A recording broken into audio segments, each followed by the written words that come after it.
Halo, hai, kembali lagi bersama saya. Oke, Idin Gaming Mukbang. Hari ini sesambung saja. Sebenarnya banyak bahasanya nota tuh. Oke, ada banyak nota, ada lagi nota yang ini. Tujuan saya sebenarnya adalah coba mengimprove atau coba mau kasih tahu semua YouTubers pemula untuk sekurang-kurangnya bukanlah sekadar ambil video kemudian upload. Kita tidak dapat tingkatkan kita punya quality lah. Jadi saya harap saya punya video ini dapat ditengok dan dapat sekurang-kurangnya ada pengetahuan sedikit lah, kan. Sayang bah kalau betul-betul mau jadi YouTuber nih, janganlah kita buat yang sekadar alang-alang bah. Yang kita harap sekadar YouTube apa tuh, sub to sub ataupun grup WhatsApp penat bah. Biarlah kita punya konten itu boleh jadi berguna untuk semua orang. Oke. Di sini saya ada 1 2 3 4 5 yang saya akan sebut. Tapi sebelum tu, kalau yang belum subscribe, terima kasih kena menonton. Kalau yang sudah subscribe, tolonglah tinggalkan komen dan juga tolonglah share kalau analah. Tolong juga like kalau ini bermanfaat. Oke. Kalau sukar dipahami, dapatnya like supaya saya boleh tahu bah, dan saya boleh kasih improve lagi. Tolong komen supaya saya boleh improve lagi untuk masa akan datang, untuk episode seterusnya. Oke. Ada yang pertama saya cerita dahulu tentang engage dan interact. Engage yang mana? Engage dan interact, daripada pemahaman saya, kita mesti reply setiap komen yang ada di dalam kita punya channel video. Mesti komen.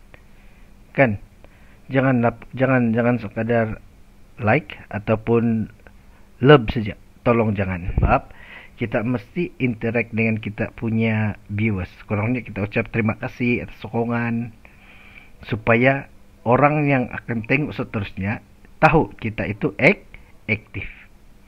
Dan yang kedua, sekurang-kurangnya viewers tu akan rasa gembira lah, sebab dia punya sumbangan WhatsApp tu dihargai. Dan harapan saya kepada semua yang saya sudah reply, itu tujuan saya adalah, sebab saya sudah pernah janji setiap komen saya akan lawat, saya akan reply. Kalau siok video anda, saya akan tengok 1 minit. Kalau menarik, 2 minit. Kalau saya suka, saya akan tengok sampai habis. Tapi janganlah buat sampai setengah jam, habis saya punya data. Nomor 7, evaluate dan juga adjust. Evaluate ini seolah-olah macam kita buat refleksi bah. Kalau bukan refleksi, kita buat kesimpulan. Kita mau tengok sihokkah kita punya video, apa dia punya kekuatan, apa dia punya kelemahan, apa yang buat orang suka, apa video itu boleh kasih kekal orang mau tengok ataupun tidak, membosankan ke tidak. Kita mesti buat itu. Cara yang paling senang untuk evaluate dan juga adjust adalah pada bagian statistik video, yaitu YouTube Studio. Saya rasa ramai yang ada YouTube Studio, tapi dorang hanya akan tengok pada analisis ataupun analytic watch time, kan? Dorang tidak tengok pun apa itu retention time. Tolong ingat, kalau kita punya retention, saya bagi tahu satu ini memang semua orang tahu begini. Kalau retention time kita sekadar 1 menit, 1 menit setengah, dia punya purata, bermaksud orang hanya tengok paling lama pun 1 menit setengah sahaja. Artinya kita mesti faham, kita mesti elakkan video panjang. Tapi kalau kita punya retention time tu ada 3 minit, ada 4 minit, jadi tidak ada masalah untuk buat video panjang. Saya harap boleh faham kan? Kalau pindik dia punya purata, artinya ramai yang tidak tengok sampai 1 menit kan? Kan? Oke. Yang ketiga, rancang betul-betul. Oke, tolong rancang. Bila kita buat satu video yang berturutan, macam saya buat nih, kalau perasaan memang ini berturutan nih, kita mesti rancang betul-betul dari A, B, C, D. Bila masa kita mau kasih share dia, bila masa kita mau buat thumbnail dia, bila masa kita mau buat SEO dia. Kalau perasaan sebenarnya video-video saya yang sebelum ini, saya sudah prepare 1 minggu awal tuh, sebab saya ambil banyak masa untuk adjust dia punya description sahaja. Dan saya cari tagline ataupun tajuk yang sesuai. Nombor 8, collaborate dengan rakan YouTuber.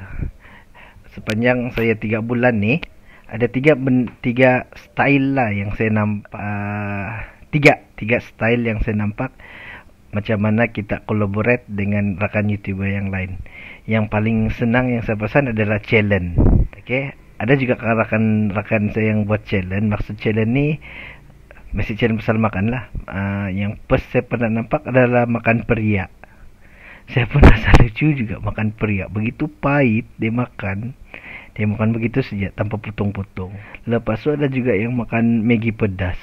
Ada yang first time saya nampak makan Maggi pedas, menangis tu orang. Dia bilang dia tahan. Dia buat kredit di hujung. Dia yang back itu scene kan, memang menangis tu orang kepedasan. Memang lucu lah. Yang kedua pula adalah berkaitan dengan, ini saya buat sendiri dengan saya punya kawan, Puding Tarap. Ada juga saya bagi link dia lah. Sebanyak link dalam description ni banyak link. Puding Tarap kami buat itu podcast. Tapi dia punya tajuk sana chat kah? Talk show.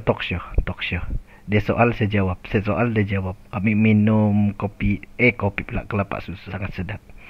Okey. Dan yang ketiga pula adalah itu sajalah. Saya tidak mau ketiga banyak sebab saya tidak target panjang ni video. Okey. Dan yang terakhir sekali apa saya tulis ni? Mengikuti semua orang. Tolong ikut semua orang. Okey. Sebab janganlah kita buat benda yang bukan ikut trend bah. Okey, kita mesti ikut trend.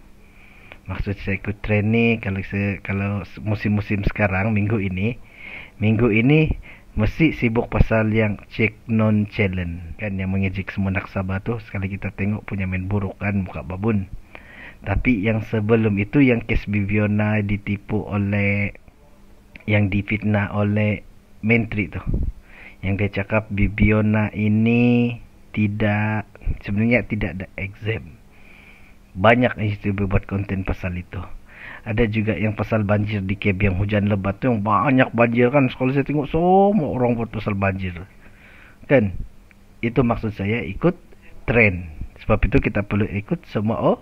Okay. Alright. Entahlah, saya harap bagi yang mengikuti ke-6 episode ni, tolonglah tinggalkan komen, tolonglah saya beritahu apa lagi saya punya kekurangan. Dan apa yang saya buat ini, saya bersyukur sebab nampak sudah hasil dia lah. Saya tidak buat sub sudah, saya tidak juga ikut sudah grup watch time. Yang saya dapat ni semua daripada saya punya views. Terima kasih semua, dan saya ucapkan kepada sahabat YouTuber ataupun siapa-siapa YouTuber pemula tu, satu, jangan putus asa, banyakkan masa untuk tingkatkan kemahiran saja yang paling utama. Ada video post, tolong tengok video post saya macam mana cara saya bercakap dan bandingkan dengan sekarang. Itu saya bagi tahu, tolong practice. Okey. Kalau Indan bilang tetap semangat. Ayo semangat. Kalau sahabat bilang, kalau saya lah dengan si Puding Tarap tu, dia kami cakap, siapa tidak mau kan berjaya macam Tumatik kan, Tumatik saja. Okey, itu sahaja. Sekian dan terima kasih. Maka tematlah saya punya 6 episode berkaitan tingkatkan view channel kita. Saya harap semua faham dan dapat improve kita punya quality video agar kita boleh berjaya sama-sama. Sekian dan terima kasih. Eden Gaming and Mukbang.